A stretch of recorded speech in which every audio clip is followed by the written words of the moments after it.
So, how many of you, when you've gone through narcissistic abuse, were you able to enjoy small pleasures in life, especially when you were really going through the narcissistic abuse? You can drop it in the comments. Yep, I'm going to own it. I've been going through a bit of a rough patch lately. And frankly, a lot of this rough patch, not all, but a lot of it relates back to some narcissistic relationships. And in this week, you can hear a little bit of it in my voice, I've gotten sick, and we know that stress, regardless of the origin, can knock out our immune functioning a bit. I'm distracted and isolating myself because it's sometimes quite painful to keep explaining it to people who mostly don't get it and say meaningless things like, oh, it will get better, Ramani, you're strong. I've been a little sad. I want to sleep all the time. I'm ruminating. I'm stuck in my head. I'm not necessarily in my A game, right? I can rally for short jags, but otherwise, I feel the fallout of narcissistic abuse. It's right now, it's like a jagged stone, right? It's not just depression. It's not just rumination. It's all of it mixed together. So I was on a flight the other night and I wasn't feeling my best. I was, just not feeling good. And I was just going to try to sleep for the entire flight. And I had a rough week. About an hour into the flight, I was woken up by the pilot making an announcement. He said, those of you on the right side of the aircraft have a good view of the Northern Lights. Well, if you don't know me, here's one little bit of a Dr. Ramani fun fact. I am obsessed with celestial phenomena, like obsessed. I will save my money to see total eclipses. I will sit outside in the freezing cold to see the Milky Way. I don't know what I'll stay up all night to watch the Perseids. Maybe it's from when I was a kid and I wanted to be an astronaut, blah, blah, blah. Well, as luck would have it, not only was I on the right side of the plane, but I was in a window seat. And I'm usually not in a window seat. So woo, my week was turning. Now, I live in Los Angeles, so there's no Northern Lights here. And they're a rare get even when you're in the northern latitudes, right? I saw them once in Alaska and it was freezing cold and I stayed out all night and it was gorgeous, right? But just a tip, folks, Northern Lights actually look better in photos than they do in real life. An iPhone can actually take a great picture of the Northern Lights. So after the pilot said that, I started snapping away for an hour. Lots of pictures in my phone until we passed down through Chicago and Des Moines. And then as we got further south, the lights went away, as all beautiful things often do. The pictures turned out fantastic. I'll see if there's a way we could share them on the video. Greens and reds, and I was so overwhelmed with gratitude. I felt so lucky and so happy. I've really not seen the Northern Lights that much. And about 5 minutes later, I felt guilty. The voices were saying, how dare you? You need to go back and be stuck in the rumination about the mess that you need to fix. And here you are going through your camera and staring at your pictures of the Northern Lights and then using the airplane Wi-Fi to send them to other people. I felt guilty. A sort of, how dare you have fun? I felt as though I was betraying the other people who happened to also be being harmed by this narcissistic abuse situation. And they were being harmed more than me because they were closer into the situation at that moment. But I mean, damn, folks, the Northern Lights, they're my thing. And as I lay in bed, got home, the flight got back very, very late. And as I lay in bed that night, it dawned on me that a narcissistic relationship is a stealer of joy.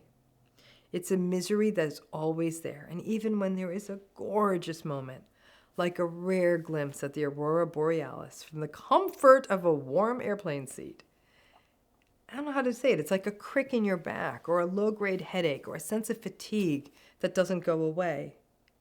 And we may even feel as though feeling joy is too risky because it's something that can get snatched from us.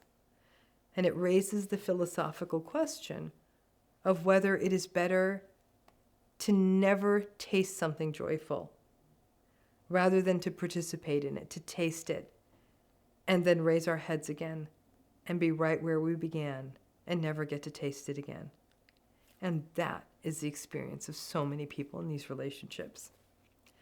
I can't count the number of folks who have told me I finally wizened up and stopped taking the narcissistic partner, friend, family member, fill in the blank with me to parties or work events or anything, because I always had a better time.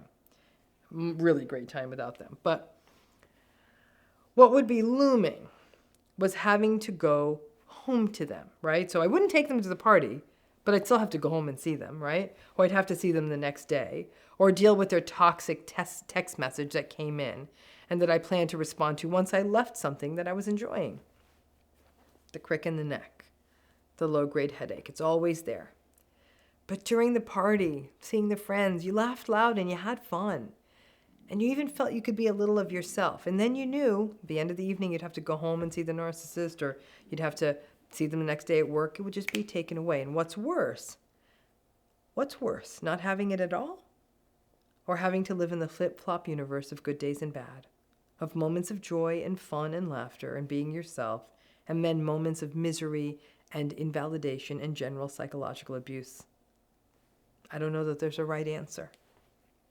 There's also that kind of sense of waking up from a good dream. Have you ever had that? It's nice. Like in the dream, you like where you're at, or you're curious, and you're kind of happy in the dream. And then you wake up and you think, oh, damn, I am back in my life, and the unfixability of it all. Well, there actually is a right answer. The research on this is clear. Those good moments are important, and even a tiny slice of awe is healing. Yes, the whiplash of going from a beautiful moment, a fun moment, laughter, beauty, or even just being distracted from the narcissistic relationship from a moment, right back to your rumination about the issue of having to deal with the narcissistic demands and control or invalidation or whatever form it takes in your life. The aspect of narcissistic abuse and the fallout that make it the most daunting is that it can't be fixed. As long as this relationship exists in your life, it's going to be some kind of a problem. In the most fortunate cases, there might be a way to completely eradicate the relationship from your life. You can go no contact, break up, never see them again. But for most of us in most of these relationships, it's just not possible. Remember that feeling guilty about feeling joy or happiness or laughter is sort of a byproduct of the message that we get in narcissistic relationships of, how dare you be yourself? How dare you have an experience separate from mine? How dare you have your experience of reality? Our joy, which is pretty much never shared by the narcissistic person, our joy about something that gives us joy, not a situation where we are along for their ride and feel joy about what makes them happy, it's subjective, it's personal, it's separate from the narcissistic person's experience. And those moments, those good moments, not only feel risky, they feel beautiful and fresh and new, and are a reminder that there is an us, a you, separate from these relationships. Those northern lights filled me with exquisite joy on a night when I was so down. It was a sort of a geomagnetic gift from the sun to remind me how beautiful it can all be. I sent the pictures. Most people I sent them to did not care. The ones I knew did. I cared, and that was all that mattered. I felt guilty at my moment of joy, and I came home and I went to sleep, and the narcissism situations occupied most of my next day, and I was back to being down and sick. But those pictures are in my phone. And a couple of times a day, I have a little reminder to go look at them. It doesn't lift all of the problems in my life right now, but it pulls me out for a minute. And while it may seem easier to just have our heads down and not go through the whiplash, those moments of awe, of beauty, of joy, of laughter may be our only salvation. Thanks again.